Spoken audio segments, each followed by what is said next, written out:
Medicine for the mind. This world of ours, no matter how hot and feverish it may get, still has the teachings of the Buddha to cure its ailments. At the very least, it has the religion as a medicine to relieve its suffering to some extent. Suffering resembles a disease in that, no matter how serious it may get, we can gain at least some relief if we have medicine to treat it. If the hearts of the world, our hearts, take their orders only from defilements and suffering, then no matter what our race, class, or nationality, we won't be able to find happiness and peace in the world at all, because our hearts have no Buddhist teachings to give them relief. Buddhist teachings are teachings that adhere to the principles of cause and effect. In its most basic sense, the Buddhist religion means cause and effect combined. To believe in the religion means to believe in the correct principles of cause and effect and not to resist them. If we practice in line with these principles, there will be a way to reduce the pain and suffering of the world, both within and without. People who don't have any religious principles inside, no matter where they live, no matter how well educated or how wealthy they may be, cannot find any happiness. They cannot set down the burdens of their hearts for even a moment, because they have no place to set them down. Where could they possibly set them down? All they have is a flaming mass of defilements made up of their insatiable desires. Each of their desires creates pain and suffering, which then turns around to burn them. But, for the most part, they fail to meet with the things they want, and instead keep meeting with the things they don't want. This is the direction in which the defilements lead the beings of the world. But, when we let the power of cause and effect, the power of the Dhamma, take the lead, then even though we meet with some pain and difficulties by going against the defilements when following the way of reason, the eventual results will give us enough happiness and pleasure to relax and unwind our sufferings. This is why the religion is an extremely essential teaching for people's hearts. We human beings, who are more intelligent than the other beings of the world, should have the teachings of the religion as a treasure to adorn and protect our thoughts, words, and deeds, making the various aspects of our behavior beautiful to the eye and cooling to the heart. The religion is an offshoot of pure Dhamma. It branches off from the superlative Dhamma, the marvelous Dhamma discovered by the Buddha, and takes the form of a prescription that says, do this, don't do that, and so forth, so that we can follow it and not be at odds with the path of Dhamma. Once we trust the principle of cause and effect, then no matter how difficult the path may be, we give it our best, even when it goes against the grain. Actually, going against the grain means going against the defilements, which are the enemies of the Dhamma. In other words, doing those things that are in keeping with the Dhamma goes against the grain of the defilements, so happiness, peace, and calm are bound to follow. I'll give you an example. Suppose you think about something today that gets you all worked up and upset. Your entire heart becomes a mass of flame. This is especially true if it is something that has really annoyed you and made you indignant. The mind gets wrapped up in the things that annoy it and make it upset. Day and night, sitting, standing, walking, and lying down, you won't let them go. You take them, instead of your meditation object, as your preoccupation. So, how can the result be happiness? It has to be fire, burning continuously, because the matter itself is fire and your thoughts about it are fire. So, how can you expect them to result in any water at all? They'll have to result in more fire. There are no two ways about it. The more you persist in dwelling on them, the more you damage your own heart. The final result is that you can't eat or sleep and hardly have enough presence of mind to put a stop to your thoughts. There are many cases where people go crazy in this way, destroyed by the things they think about. What causes this destruction? Affairs of the defilements, not the affairs of Dhamma. For this reason, when you resist thinking about bad things, when you block bad trains of thought with mindfulness and break them off with wisdom, even though it's difficult and goes against the grain, the result you can expect is mental peace, or at least enough mindfulness to contemplate the proper path to follow. You can then evaluate what's right and what's wrong concerning the topic you've been thinking about and see why you felt compelled to think about it in the first place. You know it's no good, so why think about it? Can't you straighten yourself out for your own good? This is how reason, the principle of cause and effect, deals with the matter. All its deliberations are for the sake of seeing the harm of those preoccupations, since pain and suffering are already clearly obvious in the thoughts of your hot and troubled heart. If you persist in dwelling on it any further, what's going to happen to you? As it is, the suffering is already blatant. If you keep thinking in that way, won't it grow until it overflows your heart? How will you be able to hold up under the strain? If you keep thinking in that way, the suffering will just keep growing. Where will you find the strength to withstand the suffering your thoughts keep churning out about the things that have you so upset? Are you still going to keep thinking about them?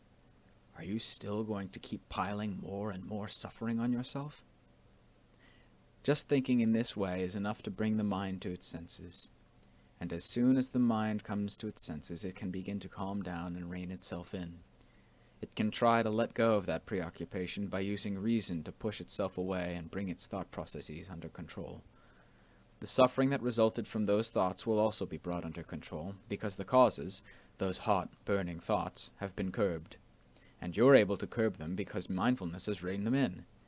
This is enough to show that your ability to resist those thoughts with mindfulness and evaluate them with wisdom gives calm and peace to the heart. And at that point, the suffering is curbed and disappears. Although the heart can be hard to restrain, hard to control, we should try to think up strategies for unburdening it in this way. Admittedly, this is difficult, but it's a difficulty of the right path, for it results in well-being and happiness. The affair is no longer troubling and upsetting, so our sufferings stop piling on. We have a chance to relax and unburden ourselves of those burning embers, pain and suffering in the heart. This is one principle we can use in evaluating all the bad things that come our way. For example, suppose that people curse you or spread gossip about you. You don't know how many days, how many months ago that curse or that gossip passed through their lips and out of their memory, but you find out about it today and immediately get upset. Actually, you don't know how many months or years ago the breath with which they cursed you or gossiped about you passed through their lips, but now a new breath passes through somebody else's lips and into your ears. They said this about you. Mr. X and Miss Y said these awful things about you. This second breath is the one you grab onto for no good reason and end up burning yourself with it. This is because of your own wrong assumptions. If that second person hadn't told you, your heart would have been perfectly fine, even though those other people actually said those things about you. At the time it happened, you didn't feel anything at all because your heart hadn't stirred itself up to be aware of those things. Your mind was in its normal state, unaffected by pain or distress. If we're mindful when people say these sorts of things, we immediately realize that nothing good can come of it, so why should we grab hold of it to defile the mind? We've already had experience with dirty things, haven't we? When we walk along a road and come across something dirty, we give it a wide berth. We don't want to touch it, not even with the soles of our feet, because we know that there's nothing good about it. If we touch it, we're sure to get dirty too. So why do we like to let the mind roll around in things we know are dirty? Why do we like to mess with them and think about them? It's stupid to let ourselves get worked up over such things to the point where the entire mind is defiled and burning hot. When we think in this way, we can put a stop to those thoughts and concerns. The moment we start thinking about them again, mindfulness is there, quick and alert, so that we can let them go instead of holding on to them to burn the heart again and again. If you use this principle of Dhamma as a medicine to protect yourself in all your activities, your mind can keep its equilibrium and will rarely ever harm itself with the things that make contact through your senses of sight, hearing, smell, taste, and touch. Even if the thoughts that arise exclusively in the mind disturb you with unpleasant memories from the past, you'll be able to shake them off immediately because mindfulness and wisdom are right there with the heart. You get immediate results as soon as you put them to use. Problems arise only when we completely forget our protectors, mindfulness and wisdom, and let bad things come in and trample our hearts so that we must endure the resulting pain. If we could admit the fact that suffering comes from our own stupidity and heedlessness, there would be no reason to complain about it. In fact, people all over the world do complain. Why? Because they don't want to suffer. If they don't want to suffer, then why do they keep thinking in ways that lead to suffering? Because they aren't alert to what's happening inside themselves. When this is the case, what can they use to be alert to these things? They have to use mindfulness and wisdom to keep up with what's happening inside the mind.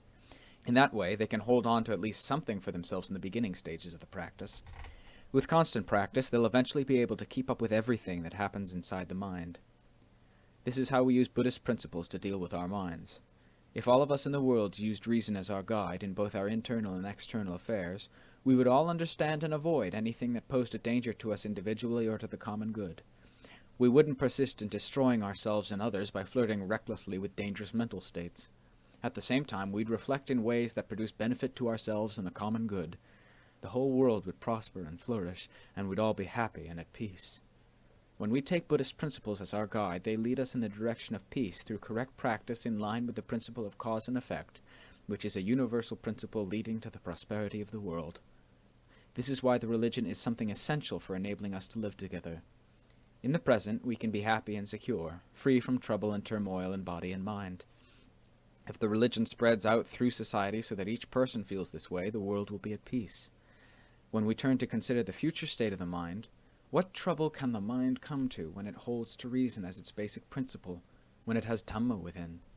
After all, the mind itself produces its own troubles. So, if it doesn't produce trouble for itself, and if it has the Dhamma as its protection, then no matter what world the mind goes to after death, it won't be oppressed by pain and suffering.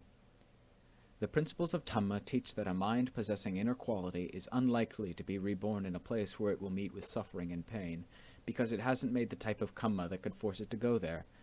All it has is the goodness, the inner worth, that will support it and convey it to good destinations, one after another. That's what its future holds in store.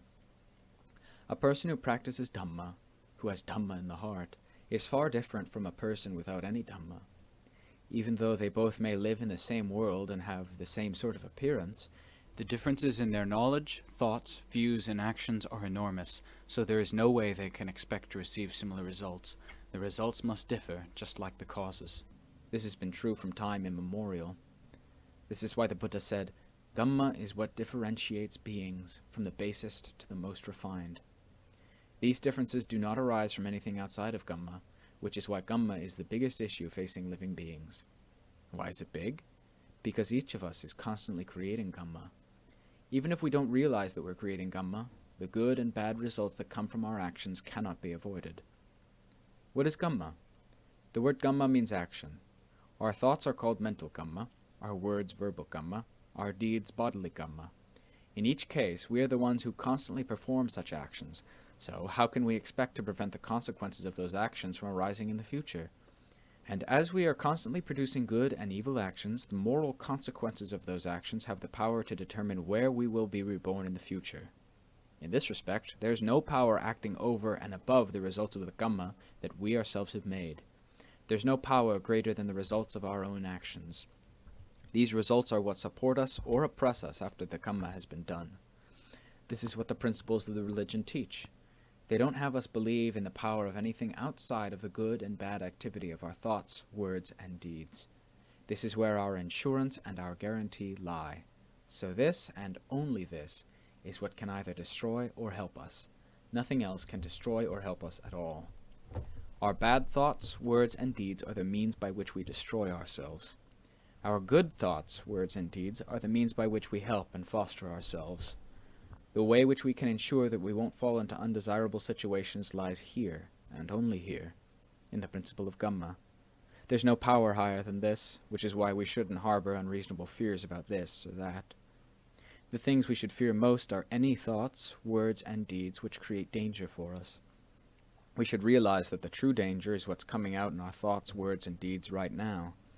If we aren't willing to come to our senses and straighten ourselves out, these acts will constitute the most serious danger we face, not only now but on into the future, until the Dhamma we've done reaches the end of its power and effectiveness. That's when the danger and suffering will end.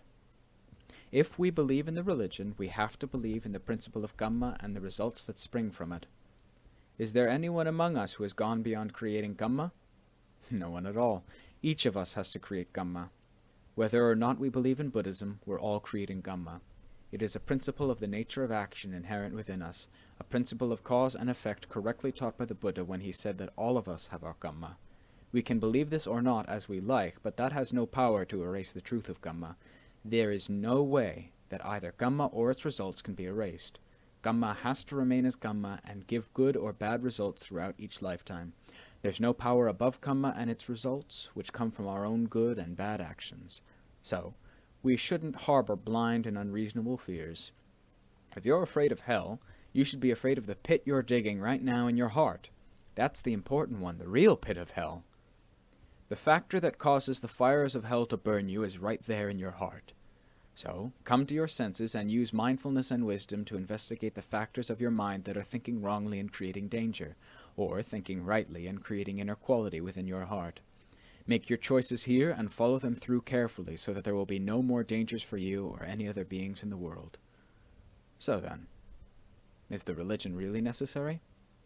Right here is where we should decide. The person who taught us the religion, the Buddha, fully knew the ways of Dhamma and its results. There's no way you can dispute with him. He knew everything of every sort concerning his own Dhamma and that of other living beings, as well as the results of his own Dhamma and that of all living beings throughout the 3 levels of existence. No one else can even try to reach the full extent of his knowledge of Dhamma. He proclaimed these truths so that we could conduct ourselves without error, unless, of course, we go against his teachings by doing things that are bad, so that the results end up going against our wishes and lead to disappointment and suffering. Right here is where the basic principle lies. Which is why I said, if we in the world have the teachings of the religion in our hearts, then no matter how much suffering we meet, we'll have a place to put it down. It's comparable to a disease. If we can treat it with medicine, instead of simply letting it follow the full course of its strength, there's a chance for us to recover.